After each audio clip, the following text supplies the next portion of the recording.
Recording, Prabhuji. Thank you. Thank you. Okay. All right. Nandimukhi, you made it. Hare Krishna. Hare Krishna, Pitashri. So I'm assuming everything went well, huh? Yes, Pitashri, everything is good. Thank you so much. Sure. No, that's great. Hare So Krishna. happy. Hare Krishna. Hare Krishna. Okay. So, sorry.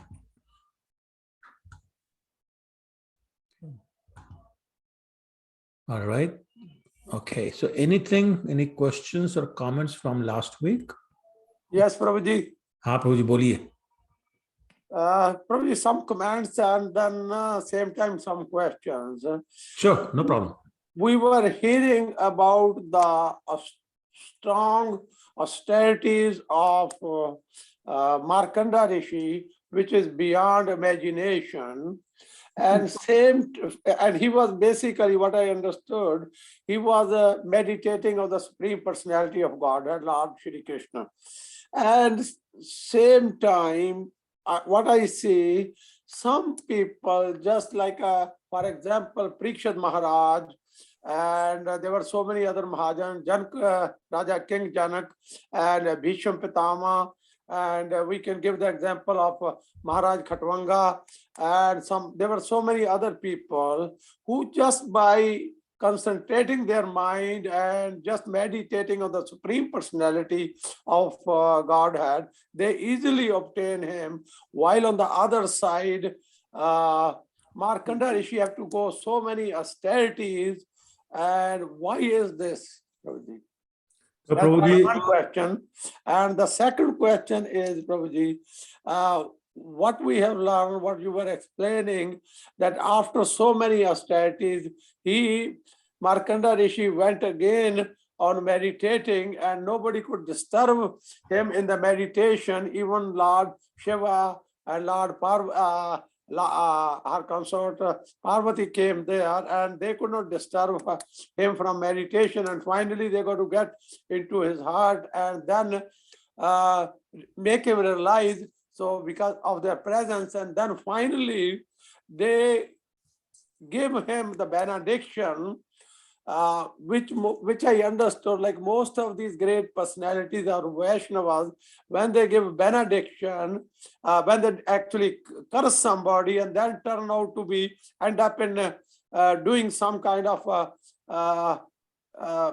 benediction, it becomes the benediction for the person whom they curse. Like we can take the example of Jai Vijay and that Nalkuver and Manigriv. But in this case, when Lord Shiva and Parvati gave him the benediction, to me it looks like it turned out to be a curse for him, because they give them a benediction, they could live forever, and when he was eligible to go back to Godhead the same time, So this is kind of, a little confusing. Okay. Good questions, bro. Thank you. Two questions, Prabhuji. Sure, Prabhuji. Thank you. So let's take the first one first. I would like to remind you of verse 2 of chapter 9. Rajvidya Rajguhyam Pavitram Vidam Uttamam Pratyaksha Avgamyam Dharmam Susukham Kartum Abhyayam. It's the most direct and most blissful process, devotional service.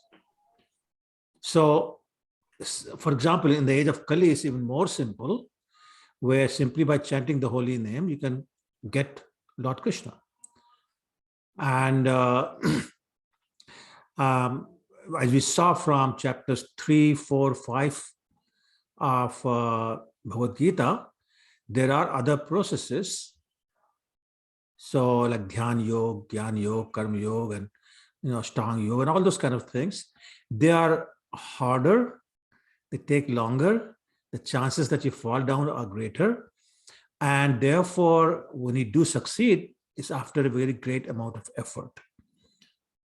And so in the age of Satyug, meditation was the process, but people were meditating for 50,000 years, 60,000 years, 100,000 years, 10,000 years, whereas your namesake Khatwanga Maharaj, he did for a few seconds. Mm-hmm. Right? So the point is that the process of devotional service is much easier and much faster to get you the results you want. So Markandeya Rishi was basically meditating. That was his process, and it takes long time and long austerity, which he had to go through. But the Lord did show up. Narayan showed up.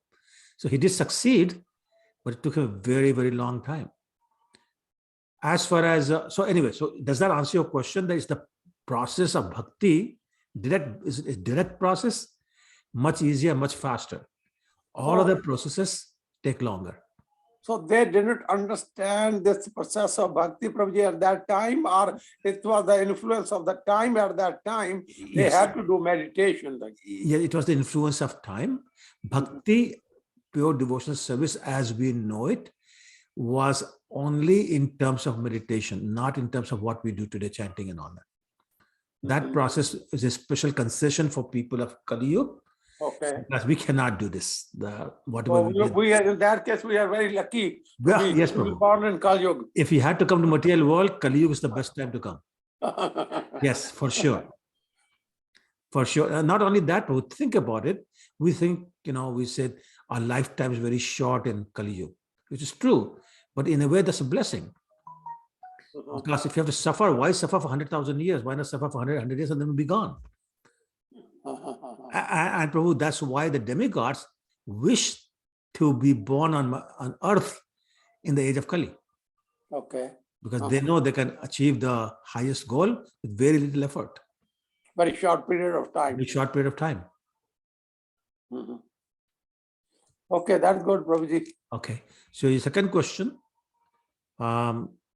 was, just remind me one more time, Prabhu, this one sentence. Why, when Lord Shiva and Parvati give the benediction. Yes. So Prabhuji, it's a curse if you're going to be suffering. It's not a curse if it means that you have longer time to do what you're doing.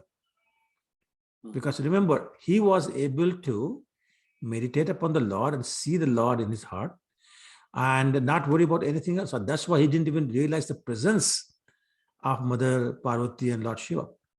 So in that case, it's fine. This is a story, Prabhu, that I always get mixed up in. That there was a rishi who was meeting people on the street and giving them blessings.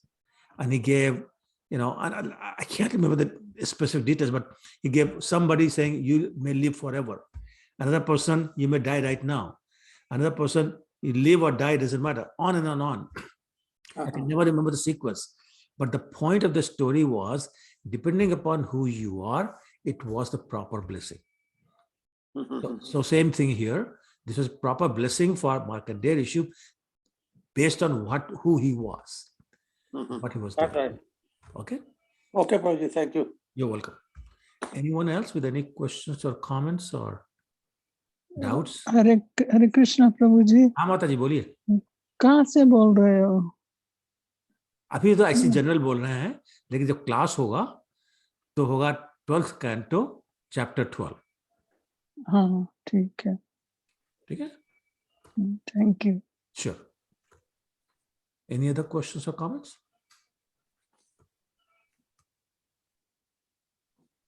Okay, all right, so then I'll get going. So this is the 12th chapter. The title is The Topics of Shrimad Bhagavatam Summarized. Basically, it's the summary of last 1 year that we have been doing. Entire Shrimad Bhagavatam. So clearly in an hour and a half, we're not going to do what we did over a year, actually a little bit more. But we're just going to touch upon the topics as a reminder. And if you hear something that you say, you know what, I always wondered about this or that, just stop me and ask a question. Okay? All right. So Suta Goswami is now talking about Shrimad Bhagavatam summary. He says, Shrimad Bhagavatam, and again, emphasizing, Suta Goswami is now talking to the rishis of Naimisharanya. That's where we are. And so let me just mute everybody else. Okay, all right. Okay, so Suta Goswami talking to the rishis of Naimisharanya. he is saying that Shrimad Bhagavatam fully glorifies the Supreme Personality of Godhead. And he said the Supreme Personality of Godhead personally removes all the distresses of a person. Which person? The person who hears the Lord's glories. And then he said, whatever words, whatever literature, whatever book, doesn't matter. Whatever glorifies the transcendental qualities of the Lord, they represent the truth. Everything else is untrue or impure. He said the discussions of topics about the Lord, they actually bring ecstasy on the person who's discussing.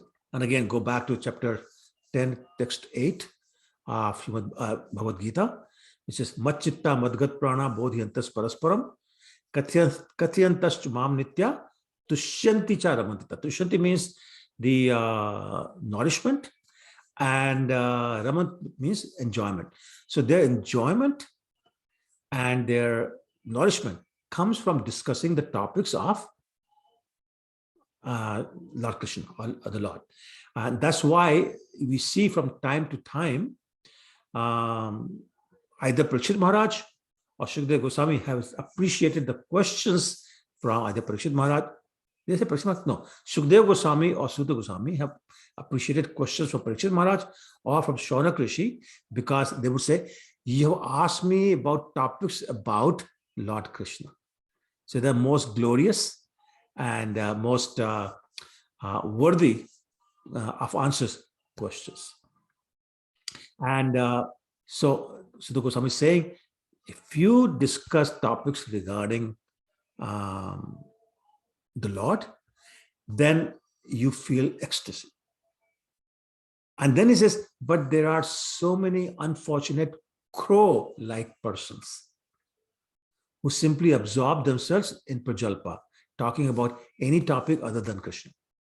And therefore, they feel, instead of feeling ecstasy, they always are miserable. And then he repeated, he says, by chanting and hearing the names of the Lord, everyone can be relieved of their sins. And he says, you may have a lot of knowledge, you may have extreme amount of knowledge, but if it's devoid of devotion, then what's the beauty in it? What's the value in it? Similarly, if you're performing fruitive work, but not offering the results of the work to the Lord, then what's the value of it? He says, on the other hand, and again, he's repeating himself a little bit. On the other hand, constantly remembering Lord Krishna will destroy all inauspicious desires of the person, purify the mind, and help him attain devotion for the Lord along with the knowledge, which is filled with realization and detachment. And this is, to be very specific, for those of you who may remember, is Shrimad Bhagavatam, Canto 1, text 2, text 7, which is Vasudevan Bhagavate, Bhakti Yoga and Prayojita, Janyati Ashu Vairagyam, Jnanam Cha Ahatukam. So this is giving a renunciation and the knowledge simply by serving through the process of chanting and hearing the Supreme Personality of God.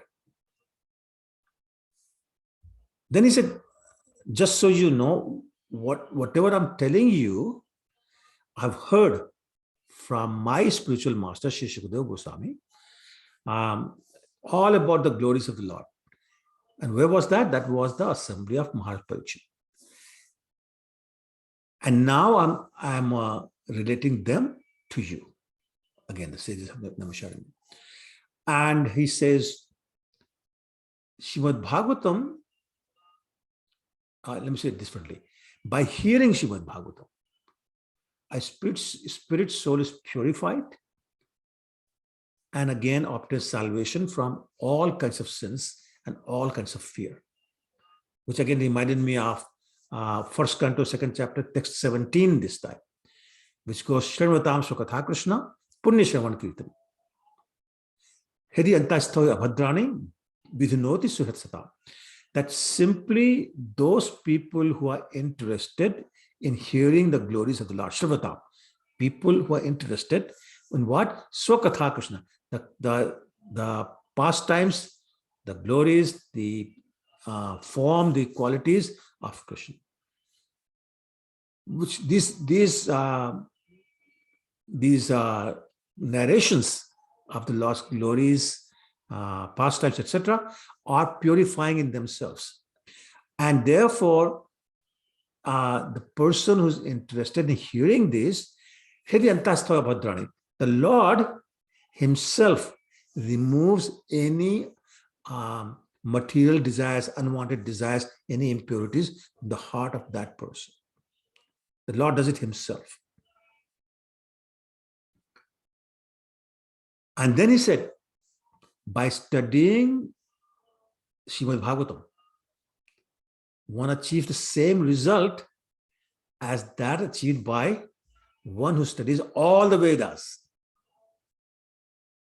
Again, it goes back to Canto 1, chapter 1, text 3, where it says that this is the nectar of the ripened fruit of all the Vedas. And becomes even more ripe when it comes from the mouth of Shukadev, the parrot.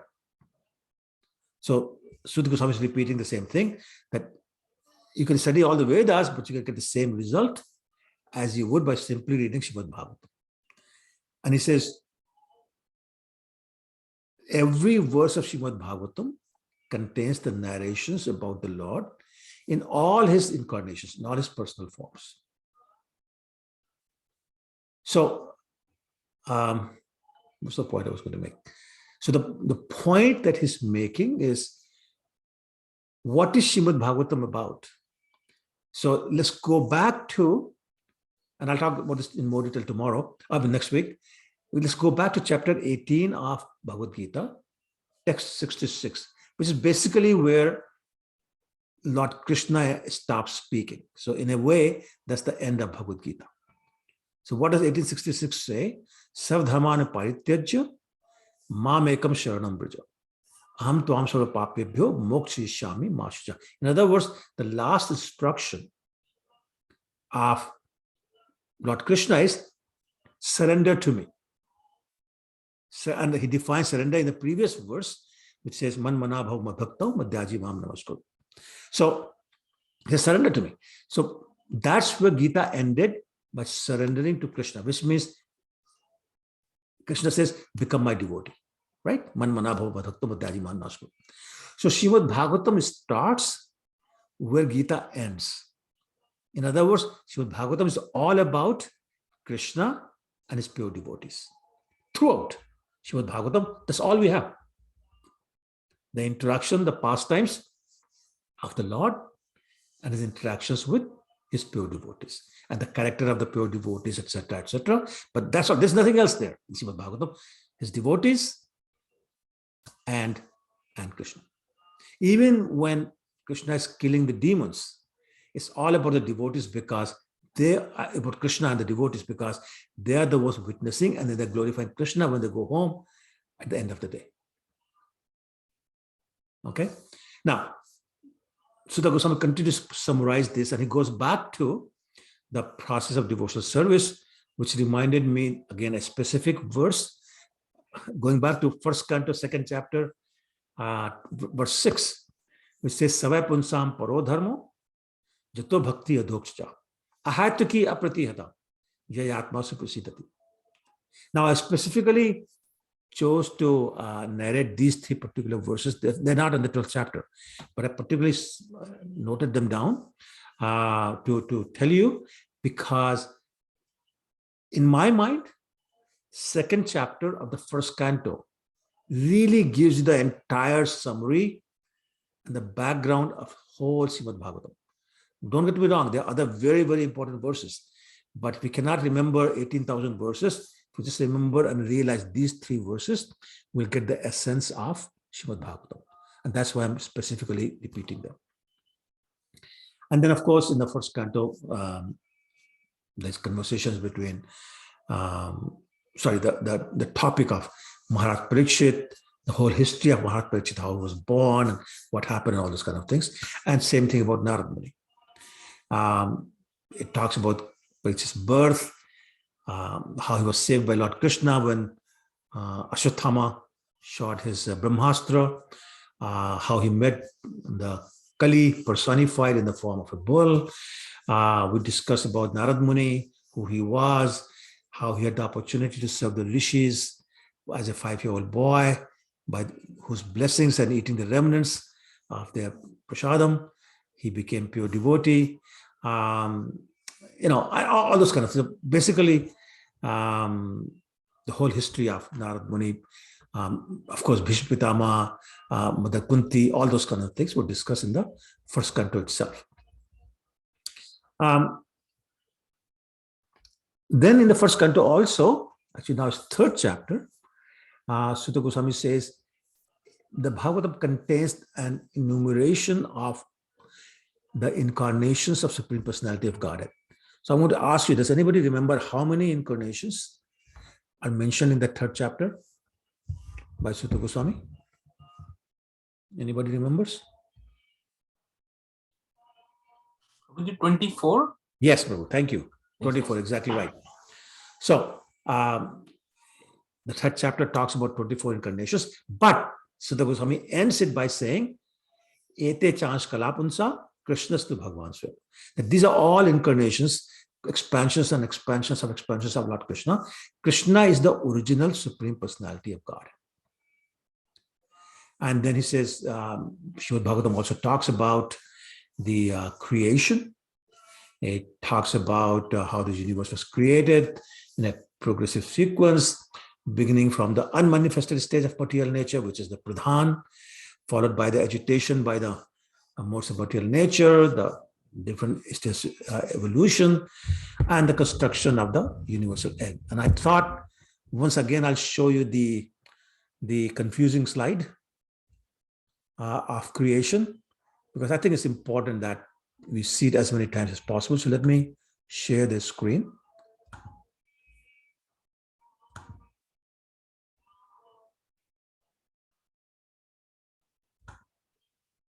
Okay, so if you remember the Garbh ocean here, can everybody see my cursor? Can somebody please say yes or no? Yes, Prabhu, yes. Okay, good. So this is the Garbh ocean at the bottom of the planet, of the universe. And then we have Garbh ocean. From his navel is coming out the lotus flower. Lord Brahma is sitting there. Then these are 7 lower planets. These are 7 upper planets. And here is what I want to show you. I know you can't read this, but it says false ego, intelligence, mind, and then ether, air, fire, water, and earth. So basically, it's saying that we talked about all these layers, the gross layers and the subtle layers, how the whole universe was created, how this egg was formed, how Garbhodaksha Vishnu came, Brahma came out, all these planets were in the planet, in the stem of the lotus flower, and he talks about all those kind of things. So basically, the point being that Shrimad Bhagavatam contains the discussion of what's called the primary creation of Sarga, as opposed to secondary creation. And so anyway, so that was discussed. Let's see what else was there. Then he talks about how the demigods appeared. Anybody knows how demigods were born? The 2 people who were the parents of Kashyapuni and Diti. Second to who? Kashyapuni and Diti. Kashyapuni Aditya, that's correct. Yeah. And same thing with demons. Who were they from? Kashyapuni and Diti, the That's sister very good. of Aditi. Yes, thank you. So yes, so it talks about all that. The birth of Lord Rudra. Anybody remember how he was born? Brahma's forehead. Yes, Mataji, thank you. When he asked Kumaras, his sons, to start, creating or producing children, they said no. That made him so angry that his forehead burst and Lord Rudra appeared. And similarly talks about the appearance of Swayambhu Manu and Shatrupa, who are really our forefathers in the human form. It talks about the cursing of Jaya and Vijay by the Kumaras, and gets into killing of Hiranyaksha, the brother of Hiranyakashipu, and how Lord Varahadev appeared to kill Hiranyaksha and retrieve the earth from Gopadatta ocean. We had discussed some time ago how many Varahadev appearances are there. Anybody remembers how many times Lord Varahadev appeared? 2 times. Okay, that's one answer. Anybody else? Okay, so Prabhuji is correct in the Shrimad Bhagavatam mentions only 2. The one time in the Swayambhu Manvantar, where he wanted a place to meditate and do other services. And this was the time of devastation, so everything was underwater. Lord came as Varahadev and retrieved the earth for Shatrupa and Swayambhu Manu to do meditation and other activities. Second time was during the Chakshas Manvantar, when Hiranyaksha took so much gold and other things out that lost balance, fell down to the Garbha ocean. And at the request of Brahma, the Lord came as Varahadev again. So those are the 2 mentioned in Shrimad Bhagavatam. Now, actually, I can't remember whether it's actually in Bhagavatam or Chaitanya Charitamrita. There's a mention of Lord Varahadev appearing to a devotee who was living near Navadvip, because he was the devotee of Lord Varahadev. And he told him to go to Navadvip, where he's going to come back as Lord Chaitanya. So that place now known as Koldip. It's one of the 9 islands, Koldip. Kol means a boar. So on Lord Varadev's name, that got named. And then I read somewhere that during the first 50 years of Lord Brahma, Varadev appears again, but this time is in a black complexion. So the one we talked about is white and red. This one was black. Anyway, so a number of appearances of Lord Varadev. Now, excuse me. Canto 3 also talks about the Lord incarnating as Kapil Dev, and who had a great conversation with his mother, whose name was Devaki. Devaki. Yes, correct. And they have a wonderful conversation about devotional service, about the movement of soul, living entity through different bodies, and so on and so forth. Then it moves on to Canto 4, where there's a nice description about how Daksha insulted Lord Shiva. As a result, his whole sacrifice ceremony was destroyed. It talks about Dhruv Maharaj, whose parents were, who knows the names? Suniti and Uttanpad. Yes, so Tanpad and Suniti. So it talks about Dhruv Maharaj, talks about King Prithu. Who remembers the name of the father of King Prithu? King Vena. Yes, very good. King Vena, who was a real demon. Yeah. And actually King Prithu appeared by churning the body of King Vena. And then Prithu Maharaj had to make corrections for all the results of his father's doing. So he chased Mother Earth, who had taken the shape of a cow, finally stopped her. And all these different people came to milk that cow for different things they need. And then the world was back to being normal. And then talks about King Prachin Barhi and how he was into so much Karmakanda. Narada Muni had discussion with him. And then his children, Prachetas, and the discussion between Narada Muni and Prachetas, and then Prachetas meeting Lord Shiva, getting that mantra with which they meditated upon Lord Vishnu underwater for 10,000 years. And then the Lord came. So that was Canto 4. Canto 5 describes the life of Maharaj Priyavrata. Who was Priyavrata?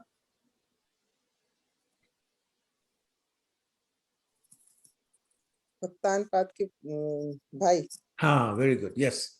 So Uttanpad's brother, Dhruv Maharaj's uncle. So actually, Priyavrata was an older brother of Uttanpad.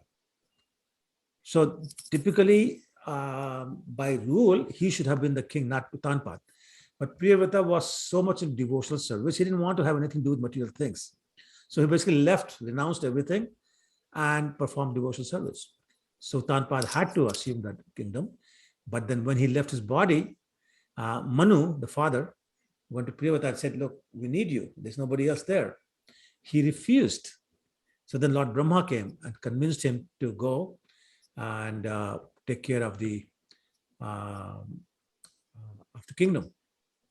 So he said, fine. So he went there. So basically he was renounced. Then he came back to material things. Then he became attached to material things. And they said, wait a minute, what am I doing? And he became unattached again, and he went back to the forest. But he had 3 sons. By any chance, does anybody remember the name? Names, I should say. 3 sons of King Priyavrata. So Uttam, Tamas, and Ravat. Now these 3 names should sound familiar because they're very famous. I don't know if anybody can guess who these 3 people were. What did they become?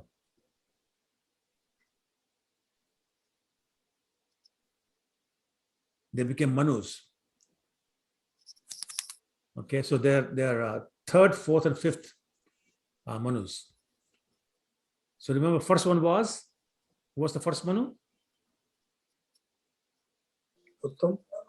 No, first Manu, very first Manu.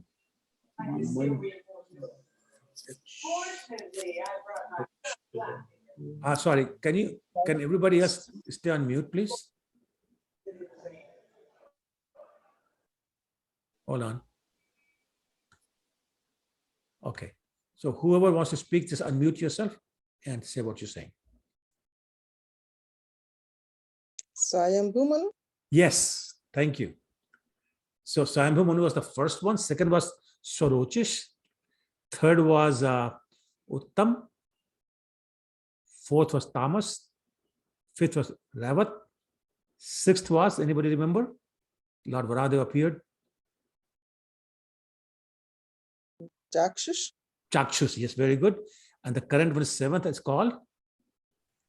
Yes, yes, very good. And he also had a daughter who got married to Shukracharya. And their daughter's name was Devayani. Do you remember the story of Devayani and Yayati? We'll come back to that. Anyway, another reason Maharaj Priyavrata became famous was that he noticed that when the sun is on one side, it's dark on the other side. And when the sun on the other side, it's dark on this side. He said, I don't like that. So he said, I'm going to follow the sun in my chariot, which is as effulgent as the sun, and stay opposite side of sun. So now there was light on all corners. There was no night day anymore. It was day and day and day. And by his chariot's wheels, as it was going around and around, it created 7 oceans and 7 islands. Then one of the descendants of Priyavrata was King Navi, who performed severe austerities with his wife Meru Devi. And when the Lord appeared, he said, we want a son like you. So Lord Rishabdev appeared. The Lord appeared as Lord Rishabdev. And we know the story about Lord Rishabdev, how he had 100 children, and Navyogendras were one of them, or 9 of them. And then he basically took sannyas and he became like a Avadhut, the whole story about how he was living.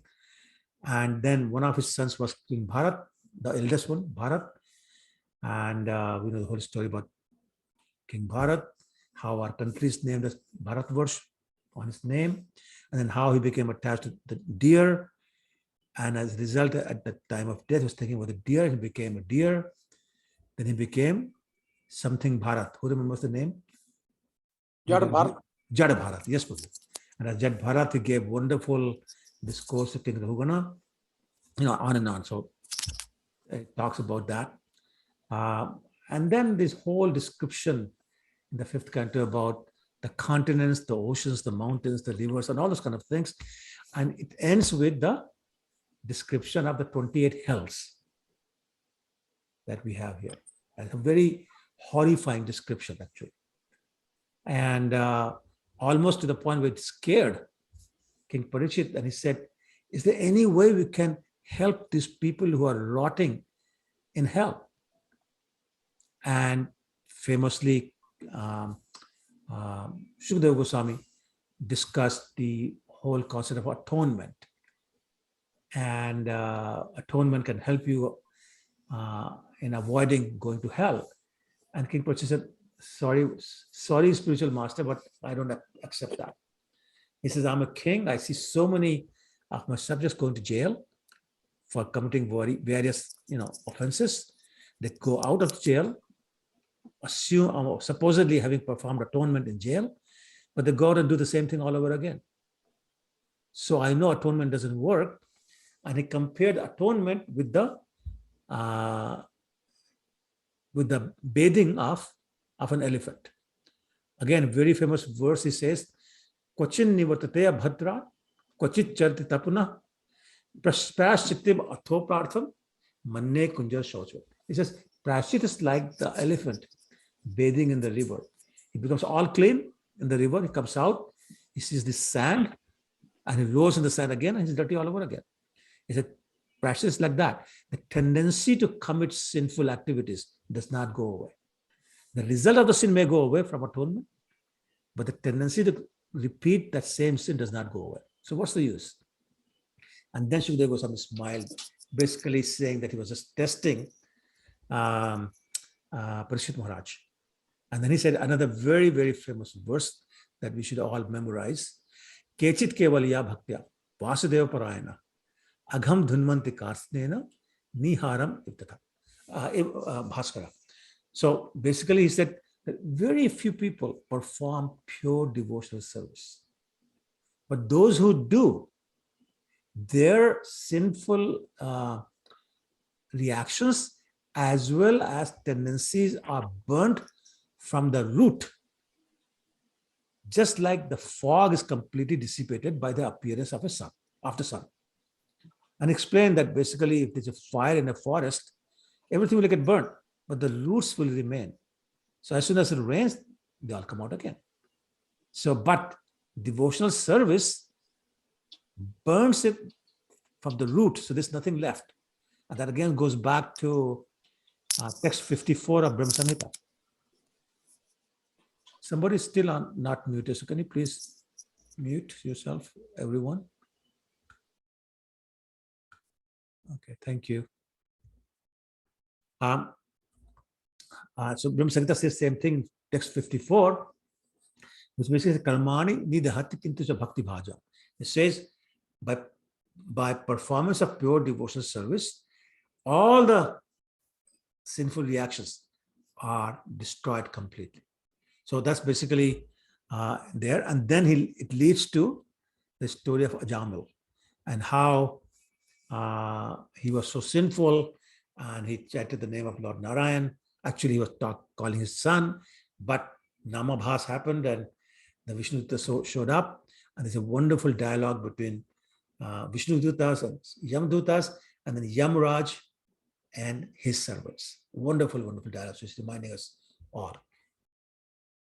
And then Canto 6 also talks about Vritrasur, talks about the birth of Vritrasur, his background, being Chitraketu, and how he became Vritrasur was the curse of Mother Parvati, who was shocked to see that she cursed him and he was not disturbed at all. And then Lord Shiva says another, again, extremely famous, very, very wonderful verse that we should all memorize and realize. Yeah, it says, Narayana Parasarve Nakutashan Bibhati Swarga Apvarga Narkeshu Api Tulyartha Darshana. It says basically, Lord Shiva is saying to Mother Parvati that pure devotees, they are so much into serving their Lord Narayan, They don't know anything else. Therefore, they have no fear. You can send them to material world. You can give them liberation. You can send them to hell or heaven. To them, it's all the same because their mind is focused on Lord and they don't care about anything else. So that's the end of chapter Canto 6.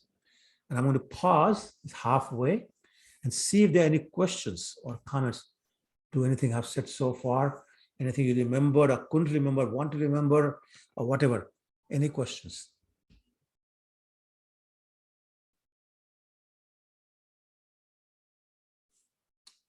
Okay, then it looks like everybody always remembers everything, so it's wonderful.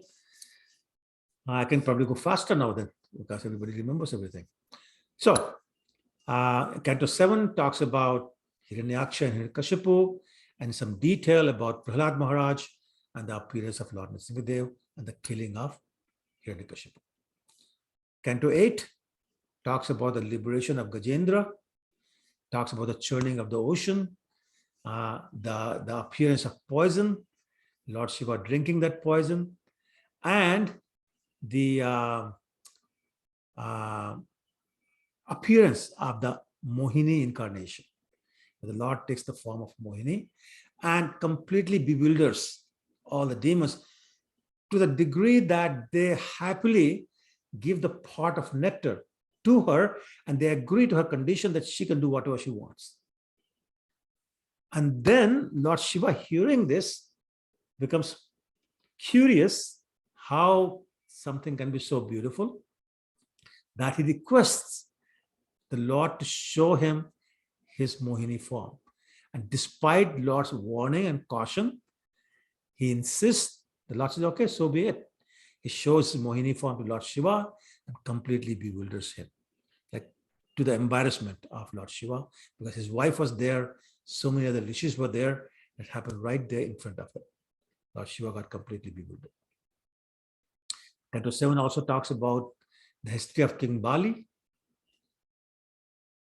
who was, anybody remembers, who was one of the very famous personalities, a predecessor of King Bali. Prahlad Maharaj. Yes, very good, very good. So yeah, King Bali was in the same dynasty as Prahlad Maharaj, and Lord Vamandev appeared as the son of Kashyap Muni and Aditi to help Indra recover his kingdom from Bali, who had taken it. And as Lord Vamandev, he begged for 3 steps of land. He actually got mocked by King Bali, saying how silly he was as a little boy who didn't know that he could ask for the whole universe, because King Bali owned the whole universe. And Vamandev said, what's the use of something you don't need? If you cannot be satisfied with 3 steps, you will not be satisfied with the whole universe. So please, no more talking, just give me the 3 steps. Shukracharya knew who this is. It's Vishnu, tried to stop King Bali, but King Bali said, no, I have made my promise, I'll keep it, and rejected his guru and guru's advice. As a result, King Bali, although apparently punished in the beginning, but he got such a wonderful benediction that the Lord said, I will be your gatekeeper. And the Lord did. So he gave him the planet Sutal, and Bali Maharaj would be the Indra in the next Manvantara. We move on to Canto 9, which discusses the character of Ambarish Maharaj and the whole story of Durvasa Muni offending King Ambarish. It reminds us that Ambarish Maharaj was such a pure devotee that even though the Sudarshan Chakra can move at the speed of mind, Lord Vishnu said, no, you hover around Ambarish Maharaj, because I don't want you to waste even that amount of time, whatever that is, if he's ever in danger. So the Sudarshan Chakra was always hovering around wherever Ambarish Maharaj was. And you know from the story of the Durvasa Muni, he offended Ambarish Maharaj, and the Sudarshan Chakra started chasing him. Durvasa Muni ran from planet to planet to planet to Lord Shiva, to Lord Brahma. Finally, he went to the shore of milk ocean and called out to Lord Vishnu saying, you said if anybody surrenders to you, you will protect. Here I am, surrendering to you, please protect me. And the Lord said another very famous verse, which goes something like, Aham Bhakta Paradhino, He Aswatantra Ivduja, Sadhuvir Grastra Hridyo, Bhakta Janaya Priya. The Lord said, I'm so sorry, my dear Durvasa Muni, but I am under the complete control of my devotees. I'm like a slave to them. I have no independence. They have captured me in their heart, and therefore my movements are limited. I can only do what they allow me to do. Unfortunately, I cannot help you. Only person who can help you is the devotee you have offended. Go back and apologize to him. So Vasuni goes back, apologizes, and the rest of the story. Canto 9 also talks about the story of Shaubhari Muni, who was meditating, performing austerities under the river Yamuna, and the story is that in that kund of Yamuna, Garu ji used to come and eat the fish. The fish complained to Shaubhari Muni, who told Garuda Muni to not come here anymore and eat the fish. Garuda Muni did not comply. So Shaubhari Muni cursed Garuda Muni that if you ever come back here, you will die. But in that way, he offended the pure devotee of the Lord, Garudaji, and therefore he had to be punished. So what happened was that Shaubhari Muni, despite having performed so many austerities, one day saw two fish mating, and he got agitated by that, and he went to King Mandhata to ask for the hand of one of his 50 daughters in marriage. And King Mandhata, looking at the decrepit condition of the body of Shaubhari Muni, very diplomatically said, well, my dear sir, I have 50 daughters. Why don't you choose, why don't you marry the one who chooses you? Shaubhari Muni, being very intelligent, immediately understood that the king wants me to be rejected by the daughters instead of rejecting me himself. So he took the form of a very, very handsome man. And when the girls came, they all wanted to marry him. They actually started to fight with each other. One said, I saw him first. The other said, no, I saw him first. The third one said, no, I chose him in mind my first. And like that, they were fighting. So Shaubhari Muni said, I'll marry all of you. So he expanded himself in 50 forms, and he lived with all those 50 girls for thousands of years until he came back to his senses. He went back to meditation and obtained the abode of the Supreme Personality of Godhead. It also talks about the story of King Sagar when he performed the 5 sacrifices, Ashwamedh Yajna actually, and Indra stole the horse, and so he sent his son, trying to remember, what was his name? Asmanjas? Yeah, I think so. Asmanjas. He went to look for him, didn't succeed. Then his son Anshuman went.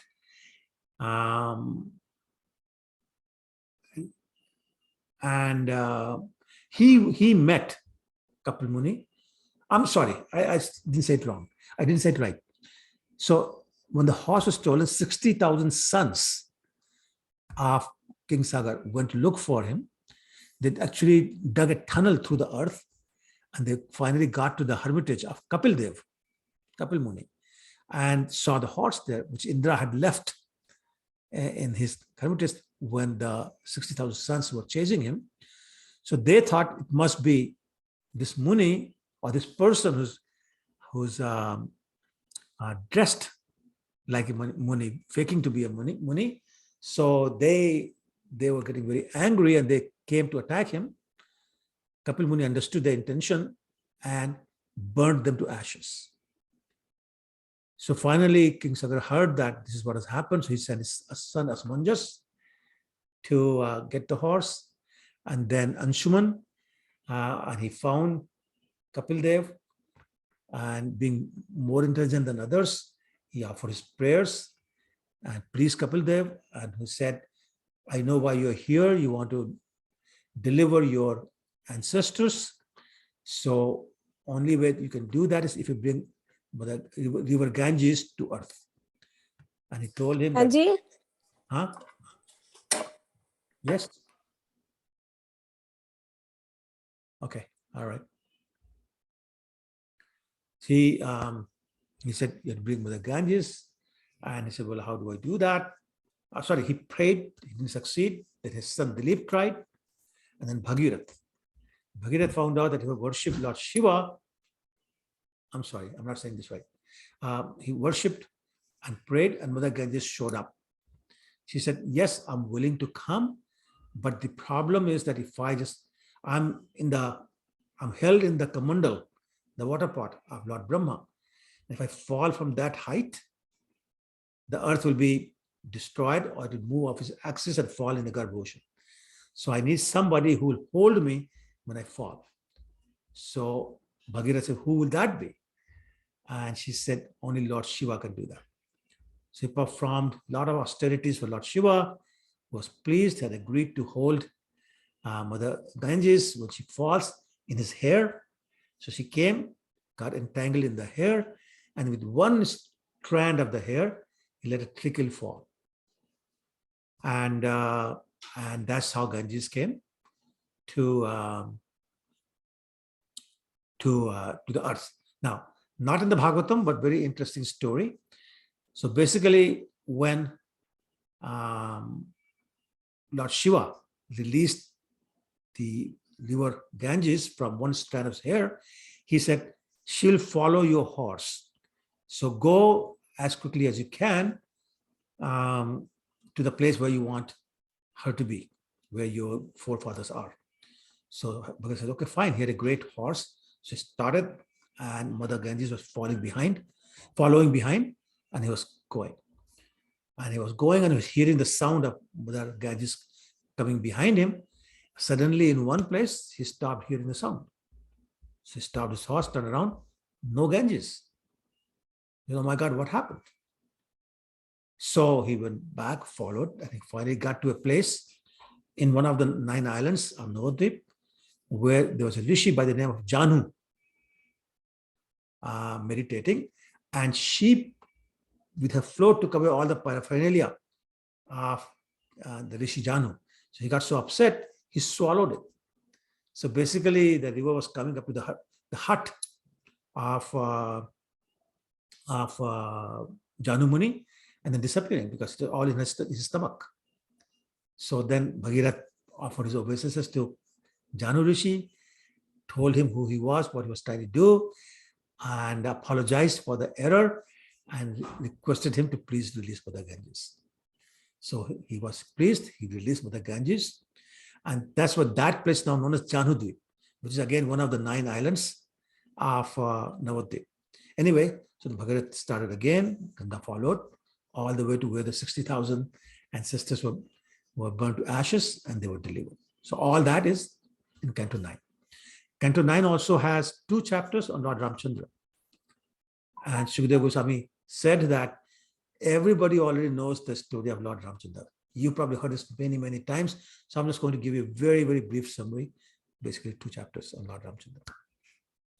That followed the story of King Nimi, how he had a fight with Vasishtha Muni. And because he had asked Vasishtha Muni to perform fire sacrifice for him, Vasishtha Muni said, I already made a commitment to the demigods, so I'll go there first, I'll come back and do yours. And he left. King Nimi said, I don't want to wait. He hired some other people, did his fire sacrifice. By then, Vasishtha Muni came back, he was very angry, and he cursed Nimi to die right away. King Nimi was very angry at his curse, and he told Vasishtha Muni to also die. So they both died. Vasishtha Muni was born again through a very wonderful story about the 2 demigods, Mitra and Varun, seeing Urvashi and basically becoming so excited, they discharged, and from his semen, Vasishtha was born. And King Nimi was also given the opportunity to take another body. And he said, no, enough. I don't want to come back to the material world. I don't want to take another body. So they churned his body and a very famous personality by the name of Janak was born. Not the same Janak as father of Mother Sita, but everybody in that dynasty was called Janak. So a few generations before Janak, the father of Mother Sita. Anyway, it also has the story of Pururava, who was attracted to Urvashi, and she made a condition that I'll be with you as long as I do not see you naked. And the whole story about within the sprig, she saw him and left. So all that is in Canto 9. The story of Parashuram is also there in Canto 9, and how he destroyed, actually I should use the word, killed all the Kshatriyas from the face of earth. Not once, not twice, not 3 times, but how many times? 21 times. 21 times, yes. And it talks about all the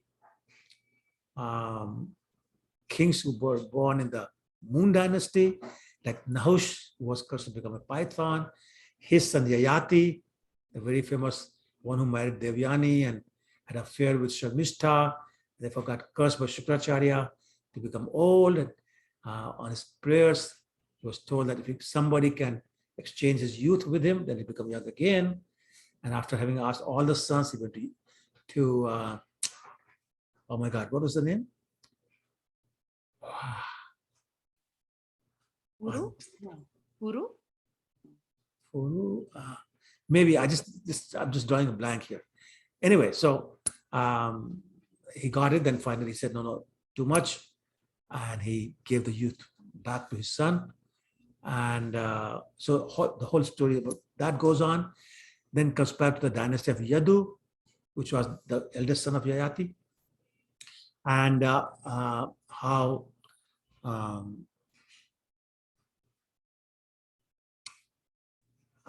what's the name?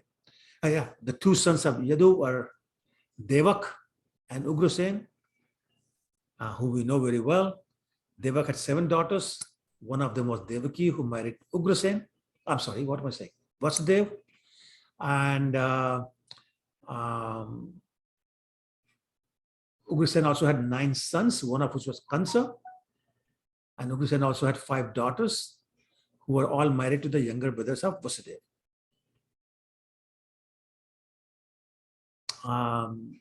Ugrasen's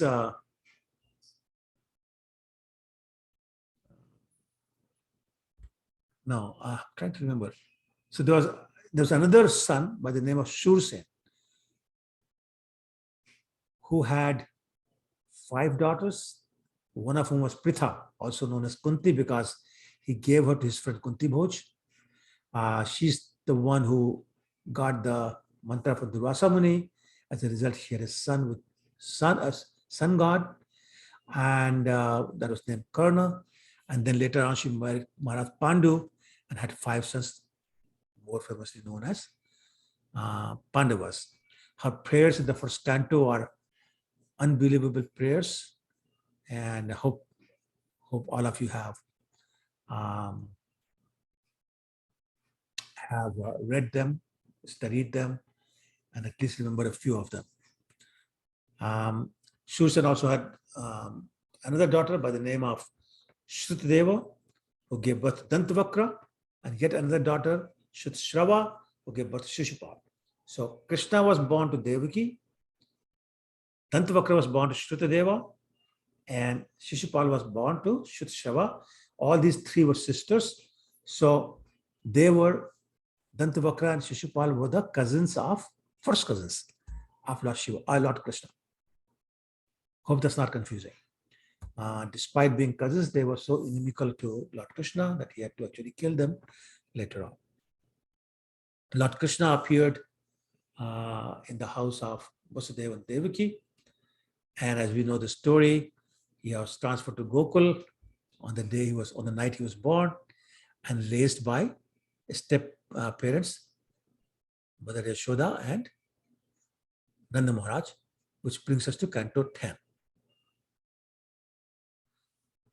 Canto 10 is basically full of the pastimes of Lord Krishna, his childhood pastimes, how he killed Putana by sucking her life out of her breasts, how he killed Shaktasur by breaking that cart, He trampled down Trinavarth, killed Bakasur, Vatsasur, Aghasur, Keshisur, so many of them.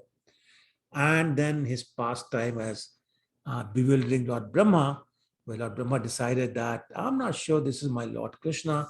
I'm the most powerful man in this universe. Let me test him.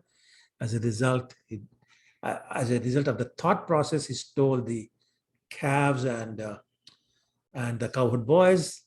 And then finding out that he had been completely fooled, bewildered by Lord Krishna, he did his very, very famous and wonderful prayers by Lord Brahma in the 14th chapter. It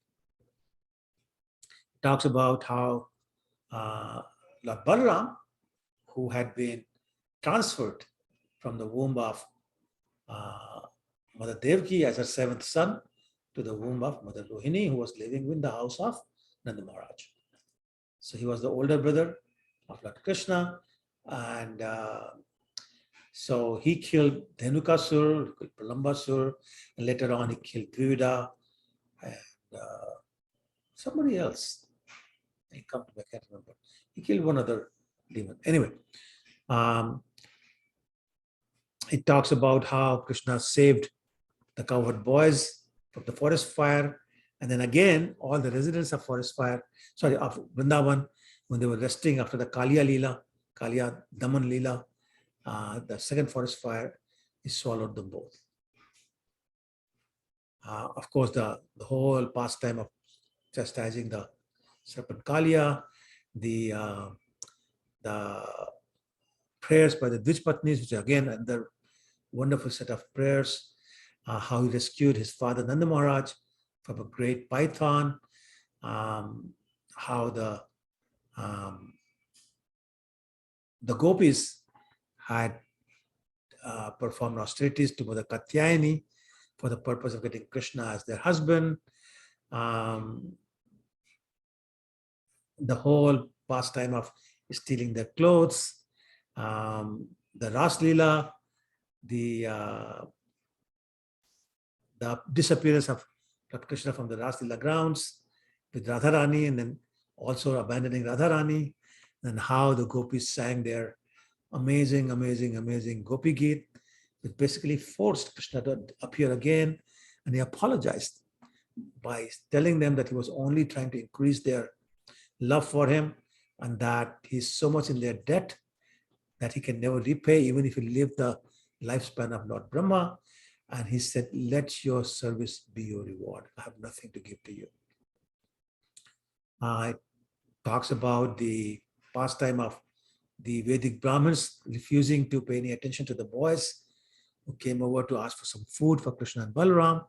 But when they went back to their wives, the Dvijpatnis, they left everything. They came right away to offer prasadam, or bhoga, whatever you want to call it, to Lord Krishna, and showed their superiority in spirituality by showing their love of Krishna, even at the cost of abandoning their husbands and making their husbands realize how foolish they were, focusing on the fire sacrifice rather than Krishna himself.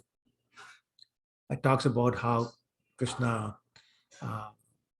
destroyed the pride of Indra by lifting over the hill for 7 days. How great a party it was under the hill, as Indra got more and more frustrated by seeing no effect of his samvartak, the apocalyptic clouds and these heavy rains on the residents of Vrindavan. It talks about all the Ras Leelas, the nocturnal pastimes with the gopis, and so on and so forth. Then it talks about how Akrura arrived and took away Krishna and Balaram from the gopis and from Vrindavan, and how the gopis were so sorry to see Krishna go, and how Krishna, when they appeared, they went to Mathura for the first time, how they toured the city, broke the bow, killed Kovalya and the elephant Kovalya and the Mushtik and Chanur and Fani Kansa and his brothers. All those people were killed. All the descriptions are there. and the wonderful description of what's his name? The name of Radharani's brother. My God, I was drawing a blank. Sridham. Sridham, thank you. Yes, Sridham. Sridham coming to Krishna right in the arena where he had just finished killing Mushtik and Chanur and all that. He says, Sridham challenged Krishna to prove that he was Krishna. He says, my Krishna cannot kill all these wrestlers. And Krishna insisted it is him. And he said, you will only prove that if you wrestle with me. So, and he said, the reason I won't do that because I always defeat you. And how can somebody I can defeat these wrestlers? So Krishna agreed to fight the wrestling match and lost to Krishna, to Sridham. And Sridham stood there with Krishna flat on his back, with Sridham's foot on the chest of Krishna. Sridham raising both his hands like this and saying, yes, I declare this is Krishna. So all these wonderful pastimes are described in the 10th canto. It also talks about how, on the request of Satyabhama, Lord Krishna brought the Parijat flower from the heaven, how he had to fight with Indra, on whose behalf he had just finished fighting Banasura and all those kind of things, other demons, how he had to fight with Lord Shiva, who was trying to help Banasura, and how he rescued the princesses, 16,100 of them, from the jail and married them all. Then it talks about how he engaged the Pandavas in the battle of Kurukshetra to basically fully get rid of all the burden that Mother Earth was facing or feeling by the presence of these demoniac kings. That brings us to Canto 11, which describes the, maybe I should pause. Any questions or comments?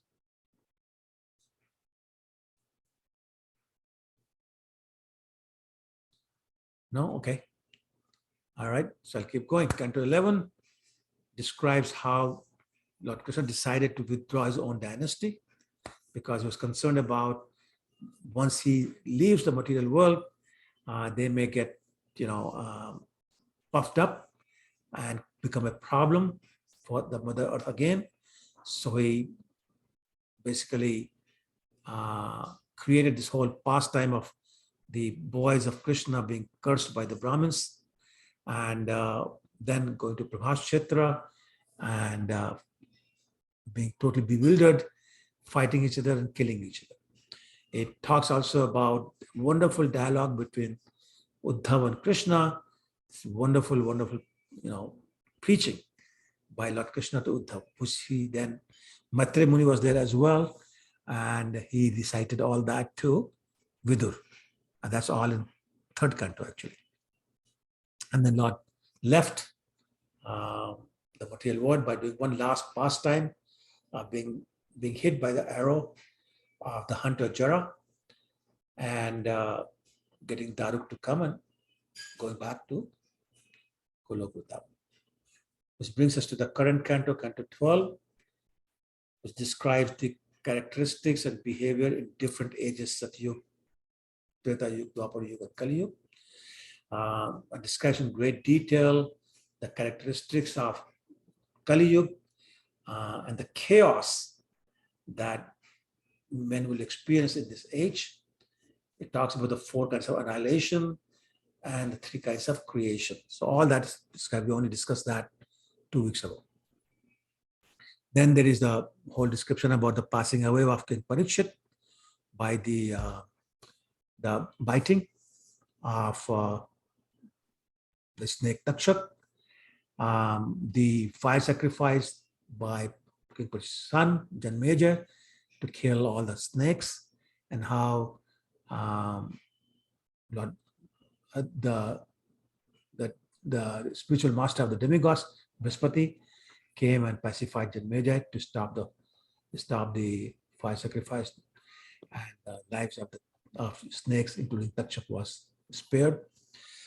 And then it talks about how Vyasadeva divided one Veda into 4 Vedas, and the whole pastime of Markandeya Rishi getting darshan of Lord Narayan and making a rather strange request of seeing their Maya, as a result of which he spent one whole night of Brahma floating in the ocean of devastation, and they're actually getting this darshan of baby Krishna lying on a banyan tree and getting swallowed by Krishna to see the universes and the whole creation of Krishna inside the stomach, and then coming out and then everything disappearing. Markandeya Rishi finding himself in his own hermitage. He was visited again by Lord Shiva and Parvati and got some further benedictions. And that ended the 11th chapter of 12th Canto, which brought us to Canto 12, chapter 12, that we just finished reading.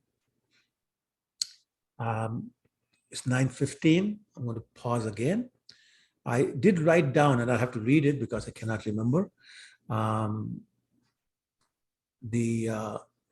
the auspicious results of studying Shrimad Bhagavatam. So I'll do that, but I want to pause to see if there are any questions or comments or corrections or somebody's request to let us go so that you can fall asleep. Your turn.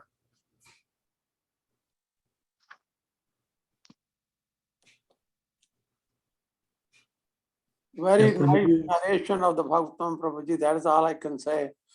We really appreciate your effort and preaching and bringing us all the auspiciousness what we can get, from this, hearing this narration of the Bhagavatam, Prabhuji. Thank you so much, Prabhu. You're very Yeah, I forgot a lot of things, Prabhuji, what we studied, but you rekindle. Thank you. Thank you, Prabhu. Thank you.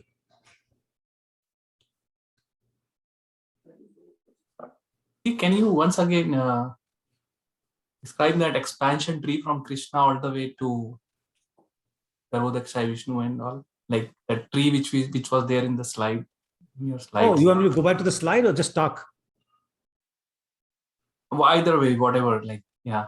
No, so it depends. Like, if you want to see the visual, if you just want to know the names of like Krishna to the Vishnus, etc., that's different. Okay, let me put the slide anyway. It doesn't hurt. Oh, sorry. Hold on.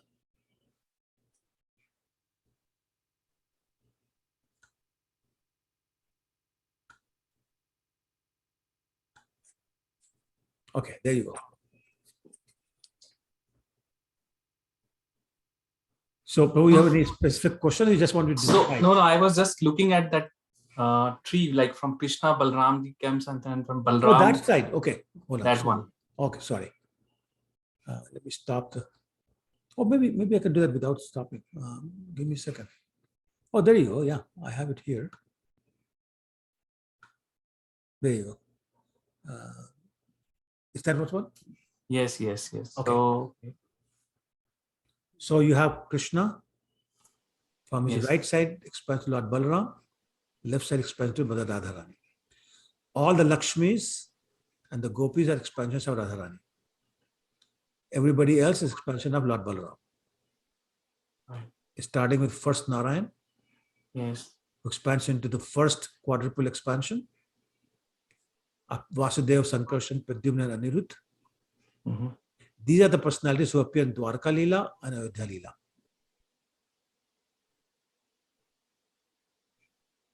Right. Okay.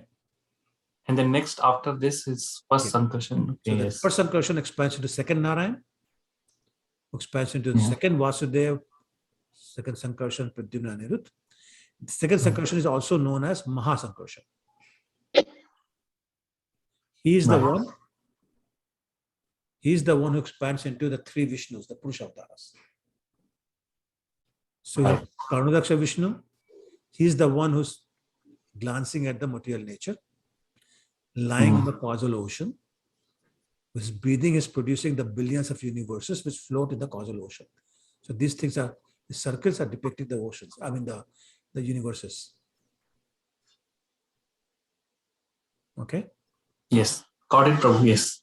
Okay, and then he expands to Garbhodaksha Vishnu, which is one per universe. Mm-hmm. And his sweat is the Garbh ocean.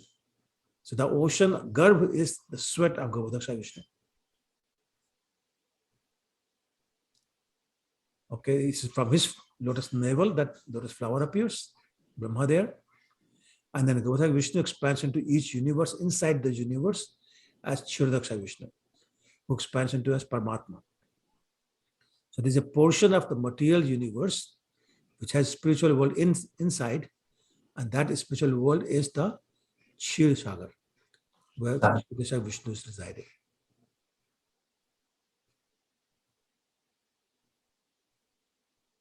Yes, thank you, Prabhu. Yes. Okay, sure. Anybody else? Any other questions? Prabhuji, Huh. the casual ocean has milk? No? No. No. The milk ocean has milk. The milk ocean has. And what does the casual ocean has? Just Causal. water. It's No? the causal Just water, yeah. So basically, Okay. causal water is what Ganga is. So it was the layer of the universe penetrated by Vaman Dev. The causal ocean flowed into the material world, collected by Lord Brahma and his commando.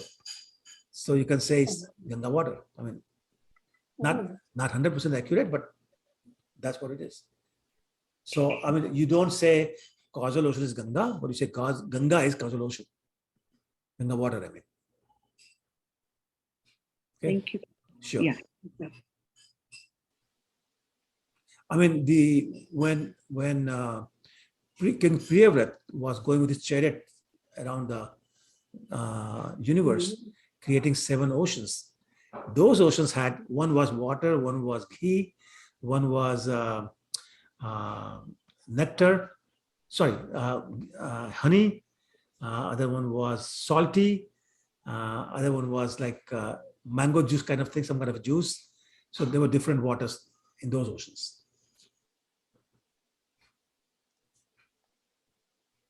But they were all in the material world.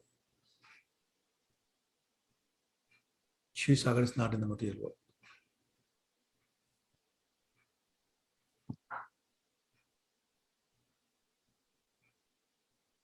Any other questions or comments?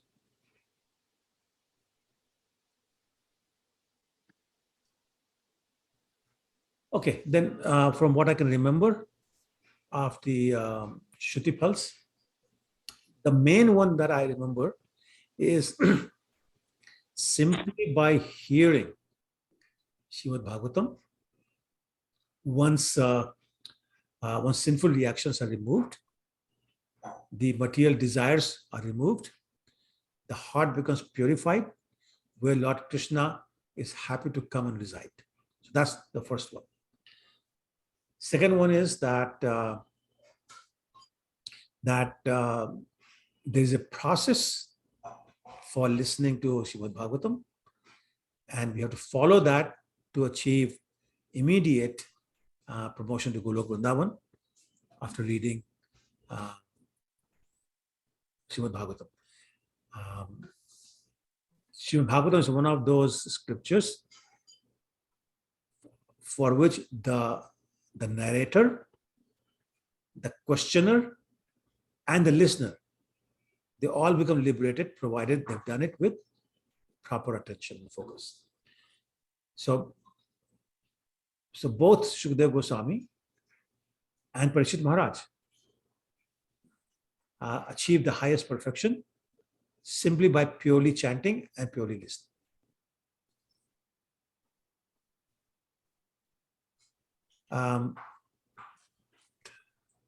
There were a few others.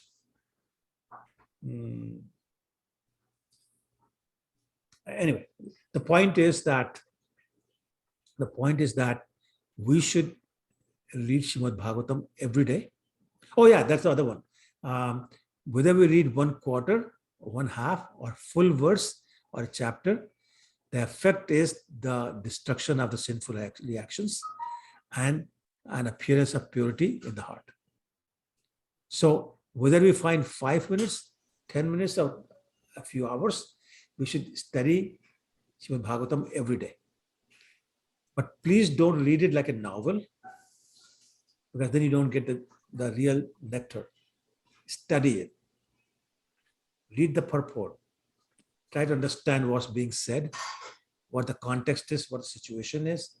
And when we study Shrimad Bhagavatam, we should ask ourselves, What's the context? What's the history behind this particular verse? That's the first question.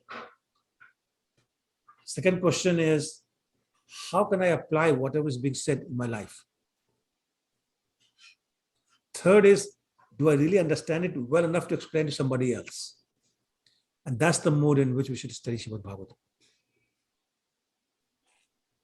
Once again, if you're reading it, but you cannot explain it to somebody else, that means you're reading it like a novel. So don't do that. Not that there is any harm if you do that, but you don't get the proper result. It's like chanting with offenses. There's no harm in doing that, but you don't get the real result. It's love of Krishna. So we should remember those points when we study Shrimad Bhagavatam.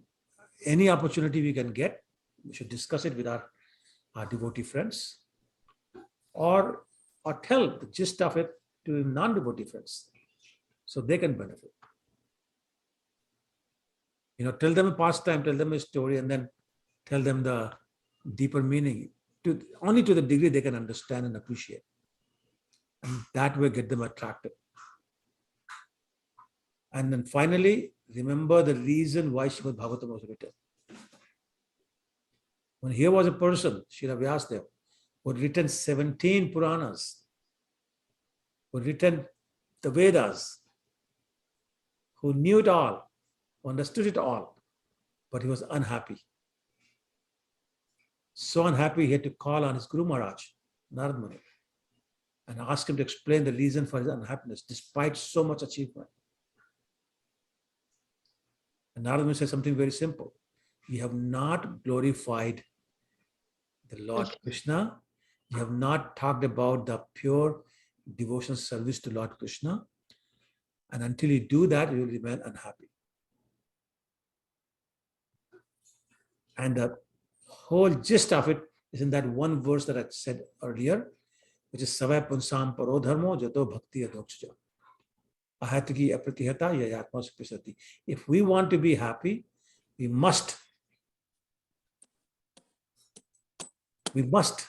serve the Lord without any material motivation and constantly, no break. Always remember Krishna, never forget Krishna. So that's the purpose of this. Next week, we'll finish Shrimad Bhagavatam, the final chapter, which is actually glorifying Shrimad Bhagavatam. So we'll discuss the glorification of Shrimad Bhagavatam a little bit more next week, and then we'll take it from there. So with that, unless there are any other questions or comments, I'll stop. And once again, thank you for your kind attention and time. I don't know how you have tolerated me for so long, but I appreciate it. Thank you very much. Hare Krishna, Prabhuji. You're so Thank you, good. Prabhuji. Thank you, Mataji. For giving such a good information. Thank you. Hare Prabhu. Krishna, Prabhuji. Thank you, Prabhuji. Thank you, Prabhu. Hare Hare Krishna. Thank you. Prabhuji. Thank Hare you so Krishna. much. Thank you so much, Prabhuji. Thank you, Thank you so much. everyone. Thank you so much, Prabhuji. Thank you so much, Thank Pitashri. you. Thank you, Nandimukhi. Hare Krishna, everyone. Hare Hare Krishna. Hare Krishna, Sadhu Mataji. Hare Hare Krishna. Krishna, Prabhu. Hare Krishna, Shukra Hare Krishna, Mataji. Prabhuji. Hare Krishna, Nikunj Mataji. Everyone. एक ही दिन में 12 canto complete हो गए हाँ, उसके कमाल है, अलावा- कमाल है।